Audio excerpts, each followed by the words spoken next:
नमस्कार मंडळी, आज पाहूयात माझ्या आईच्या हाताची अस्सल सातारी महाद्याची रेसिपी। त्यासाठी सुरुवातीला शेंगदाणे भाजून त्याचं खलबत्त्यामध्ये ओबडधोबड शेंगदाण्याचं कूट करून घ्यायचं आहे। त्यानंतर कढईमध्ये तेल गरम करून त्यामध्ये भरपूर बारीक चिरलेला कांदा घालून घ्यायचा आहे। कांदा लालसर रंगावरती परतून घ्यायचा आहे। कांदा परतून झाल्यानंतर त्याच्यामध्ये कांदा लसूण मसाल्याचं लाल तिखट घालायचं आहे।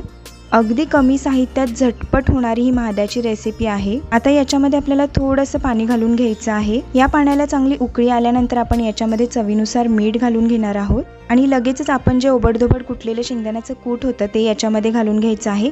झाकण न ठेवता एक 5-7 मिनिटं आपल्याला हा महाद्या व्यवस्थित परतून घ्यायचा आहे।